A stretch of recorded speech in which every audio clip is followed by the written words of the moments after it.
আমার খবর। ন্যূনতম দামে বালি দিতে হবে, ন্যূনতম দামে বালি দিতে হবে। দাবিতে আমাদের আন্দোলন চলছে, চলবে। বালি সংকটে কর্মহীন রাজমিস্ত্রি ও হেলপাররা দুবরাজপুর থানায় ডেপুটেশন। দীর্ঘদিন ধরেই বালি না পাওয়ায় চরম সংকটের মুখে পড়েছেন দুবরাজপুরের রাজমিস্ত্রি ও তাঁদের সহযোগী হেলপাররা। নতুন সরকার ক্ষমতায় আসার পর থেকেই বালি উত্তোলন ও সরবরাহ কার্যত বন্ধ হয়ে যাওয়ায় এই পেশার সাথে যুক্ত শত শত শ্রমিক এখন কর্মহীন। বাধ্য হয়ে পরিবারের ভরণ পোষণ ও সন্তানদের পড়াশোনার খরচ জোগাতে ব্যর্থ হয়ে আজ রাজপথে নেমেছেন তারা। এদিন ভারতীয় মজদুর সংঘের উদ্যোগে দুবরাজপুর থানায় একগুচ্ছ দাবি নিয়ে ডেপুটেশন প্রদান করা হয়। এদিনের প্রতিবাদ কর্মসূচিতে দুবরাজপুর শহর ছাড়াও গোখরুল, বাবুবেড়া, জালালপুর সহ পার্শ্ববর্তী একাধিক গ্রামের ক্ষুব্ধ রাজমিস্ত্রি এবং হেলপাররা অংশগ্রহণ করেন। আন্দোলনরত শ্রমিকদের অভিযোগ, বালি না মেলায় নির্মাণ কাজ পুরোপুরি থমকে গিয়েছে। এর ফলেই তাদের উপার্জনের সমস্ত পথ বন্ধ হয়ে গিয়েছে। শ্রমিকদের দাবি, অবিলম্বে বালি সরবরাহের ব্যবস্থা স্বাভাবিক করতে হবে যাতে তারা পুনরায় কাজে ফিরতে পারেন। দাবি পূরণ না হলে ভবিষ্যতে বৃহত্তর আন্দোলনের হুঁশিয়ারি দিয়েছেন আন্দোলনকারীরা। আমরা এসছি নির্মাণ কর্মী যারা যুক্ত তারাই এসছি। আমরা দিনমজুর মানুষ, দিন আনা দিন খাওয়া মানুষ। আমার নাম লববাবুরি, রাজমিস্ত্রি। আমার সঙ্গে না থাকে তো কম করে 20টা লেবার খাটে, 7-8টা মিস্ত্রি খাটে, ঠিক আছে। তো এতগুলো লোক নিয়ে আমরা বসে আছি। আজ 2 মাস থেকে আমরা বসে আছি। আমরা কোনো কাজ পাচ্ছি না। কেন পাচ্ছি না?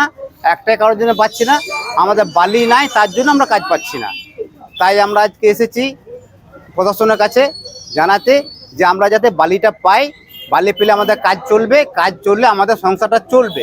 আজ 2 মাস থেকে আমরা বসে আছি, আমাদের সংসারে খুব অভাব অনটন হয়ে গেছে, আমরা কাজ পাচ্ছি না, তার জন্য এসেছি যাতে বালির ব্যবস্থা হয়, সেজন্যই আমরা এসেছি। কেন দেওয়া হচ্ছে না সেটা আমরা বলতে পারবো না, কী কারণে বালি পাচ্ছি না সে কারণটাও আমরা জানি না, কারণটা আমরা বলতে পারবো না। আমি পেপার পড়ি প্রত্যেকদিন, তাই আমি পেপারে পেয়েছি হ্যাঁ সিউড়ি, রাজনগর এদের বালি চালু হয়েছে, কিন্তু আমাদের এদিকে বালি চালু হয়েছে না হয় নাই তাও আমি বলতে পারছি না। প্রথমে গিয়েছিলাম আমাদের মাননীয় বিধায়কের কাছে।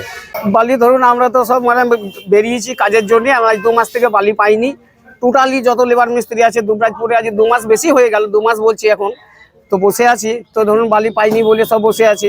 বিভিন্ন জায়গায় বালি পড়ছে, কাজ চলছে, আমাদের দুবরাজপুরে পড়েনি, সেই জন্যই আমরা সব আন্দোলন করছি। লেবার মিস্ত্রি সবাই বেরিয়েছি, ঠিক আছে। দিন মজুরি খাটার লোক আমাদের ছেলে মেয়ে খাইতে পারছে না, আমরা পাচ্ছি না, পড়ালেখা তো দূরের কথা, পেট চলছে না, কি করে পড়াশোনা করব। সেই জন্যই আমরা লেবার মিস্ত্রি সব কর্মী বেরিয়েছি যে একবার বেরিয়েই দেখা যাক। এমএলএ কাছে গিয়েছিলাম, এলএম সাহেব বললো যে আমাকে একটা দিন সময় দেন, আমি দেখছি, আমি পারলে বোধ আমিও আপনাদের সঙ্গে আন্দোলন করবো। এমএলএর কাছ থেকে এসে বোধ আবার থানাতে এলাম। শান্তিনিকেতন গোয়ালপাড়া তালতর রোডে তৈরি হয়েছে অত্যাধুনিক পরিষেবা সম্পন্ন একটি ইংরেজি মাধ্যম স্কুল, কলেজ গুরুকুল শান্তিনিকেতন। স্কুলে রয়েছে smart classroom, activity based learning, NEET ও আইআইটি জেইই প্রস্তুতি, অলিম্পিয়াডের প্রস্তুতি, ইনডোর স্টেডিয়াম এবং ট্রেন্ড ফ্যাকাল্টিজ। নার্সারি থেকে দ্বাদশ শ্রেণী পর্যন্ত ভর্তি চলছে।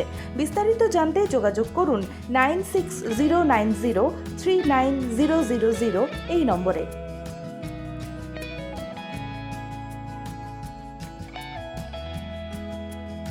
দেখতে চোখ রাখুন আমাদের ফেসবুক ও ইউটিউব চ্যানেলে।